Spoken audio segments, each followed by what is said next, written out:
ఆధారాలు దొరికినాయి కాబట్టి అరెస్ట్ చేయడం జరిగింది. అరెస్ట్ చేసి ఆధారాలు ఉన్నాయి కాబట్టి ఆయన జ్యుడిషియల్ రిమాండ్కి వెళ్ళడం జరిగింది.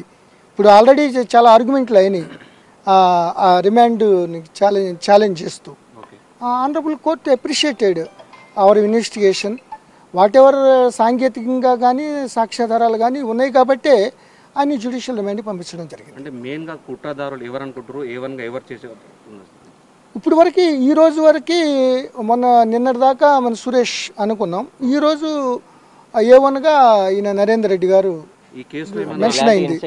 సార్ నరేందర్ రెడ్డి సురేష్ కావచ్చు, అక్కడ ఉన్న గ్రామస్తులలో ఎవరైతే భూమి లేని వాళ్ళు 19 మంది అంటున్నారు, ఆ 19 మందికి డైరెక్షన్ ఫోన్ ద్వారా ఇచ్చాడా, ఇలా కోఆర్డినేషన్ అవన్నీ కూడా సాంకేతికంగా ఇవన్నీ ఉన్నాయి. ఇన్వెస్టిగేషన్ అన్నీ మనం బయట ఇదవ్వకూడదు. కానీ ఈయన ఈ యొక్క గొడవకి కానీ అక్కడ ఫస్ట్ నుంచి ఒక గవర్నమెంట్ మీద కానీ, గవర్నమెంట్ అంటే అడ్మినిస్ట్రేషన్ మీద, కలెక్టర్ గారి మీద ఆ యొక్క ఎక్విజిషన్ టైంలో వాళ్ళందరినీ మోటివేట్ చేయడానికి, వద్దు అని చెప్పడానికి, లేకపోతే ఇట్లా ఇవన్నీ చేయడానికి ఈయన పాత్ర ప్రధానంగా ఉంది కాబట్టి, దానికి ఎవిడెన్స్ ఉంది కాబట్టి మేము ఈరోజు మిగతా వాళ్ళతో కలిపి ఆయన జ్యుడిషియల్ రిమాండ్ పంపించడం జరిగింది. చెప్పండి సార్. జరిగిన సంఘటన ఏదైతే ఉందో ఆ సంఘటన ప్రజల నుంచి వచ్చిన తిరుగుబాటు మాత్రమే. దాంట్లో నరేందర్ రెడ్డి గారు కుట్ర చేసి కానీ, ఆ దాడికి నేతృత్వం వహించడం కానీ, దాడిలో పార్టిసిపేట్ చేయడం కానీ జరగలేదనే విషయం కోర్టు వారి దృష్టికి చాలా స్పష్టంగా చేయడం జరిగింది. కోర్టు వారు మేము చెప్పిన అంశాలను పూర్తి స్థాయిలో రికార్డు చేసుకోవడం జరిగింది.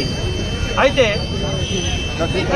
ఇంకొక అంశం ఏంటంటే, పోలీసు వాళ్ళు ఒక వ్యక్తిని అరెస్ట్ చేసి రిమాండ్ తీసుకొచ్చిన సందర్భంలో చట్టంలో ఏం ప్రొసీజర్ ఉన్నది, పోలీసు వాళ్ళు ఏ విధమైన చర్యలు తీసుకోవాలి, సుప్రీంకోర్టు గైడ్ లైన్స్ ఏం చెప్తున్నాయి అనే విషయంలో కూడా, అరెస్ట్ కార్డు ఎగ్జిక్యూషన్ విషయంలో కూడా, దగ్గర బంధువులకు ఇంటిమేషన్ ఇచ్చే విషయంలో కూడా పోలీసు వాళ్ళు ఎటువంటి చట్ట ప్రకారమైన చర్యలు తీసుకోలేదు. వారి దగ్గర బంధువులకు నరేందర్ రెడ్డి గారిని అరెస్ట్ చేస్తున్న విషయం కూడా ఇంటిమేషన్ చేయలేదు. అరెస్ట్ కార్డు కూడా ఎవరో ముక్కుమక్కని వ్యక్తి తెలిసిన దీనికి ఇచ్చిండ్రు. మరి ఎటువంటి చట్ట ప్రకారం ప్రొవైడ్ చేసే కాగితాలు నరేందర్ రెడ్డి గారిని ఏ కారణం చేత అరెస్ట్ చేస్తున్నారు, ఎందుకు అరెస్ట్ చేస్తున్నారు అనే విషయాలు కూడా నరేందర్ రెడ్డి గారికి తెలపలేదు. కేసుకు సంబంధించిన ఎటువంటి పేపర్లు కూడా ఇవ్వలేదు. పోలీసు వాళ్ళు చట్ట ప్రకారము ప్రొసీజర్ ఫాలో కాలేదనే అంశం కూడా కోర్టు వారి దృష్టి తీసుకోబడింది. కోర్టు గారు అవన్నీ రికార్డ్ చేయడం జరిగింది. పోలీసు వాళ్ళని కూడా ప్రశ్నించడం జరిగింది మేము అడిగిన అంశాల మీద. అల్టిమేట్గా సరే, జరిగిన సంఘటన తీవ్రత దృష్ట్యా నరేందర్ రెడ్డి గారి మీద ఉన్న అంశాల విషయం కాకుండా సంఘటన తీవ్రత దృష్ట్యా అధికారుల మీద దాడి జరిగిన అంశాన్ని కోర్టు వారు కన్సిడర్ చేసుకుంటారేమో రిమాండ్ను యాక్సెప్ట్ చేయడం జరిగింది. జ్యుడిషియల్ కస్టడీ కూడా. ఇంకొక అంశం, నరేందర్ రెడ్డి గారికి ఆరోగ్య దృష్టిలో ఉంచుకొని వారికి మెడికల్ ఫెసిలిటీస్ ప్రొవైడ్ చేయడం అన్నది అది కోర్టు వారు అంగీకరించేసి జైలు సూపరింటెండెంట్ గారికి డైరెక్షన్ ఇవ్వడం జరిగింది. నిరంతర మెడికల్ నిఘా ఉండాలి, సరి అయిన మందులు వారికి అందుబాటులో ఉంచాలన్నది. అదేవిధంగా కూడా భోజనం ఎవరైతే ఈరోజు రిమాండ్ అయ్యారో వారందరికీ కూడా ఇంటి నుంచి భోజనం పంపించే విధంగా అలో చేయమని కూడా సూపరింటెండెంట్కి డైరెక్షన్ ఇవ్వడం జరిగింది.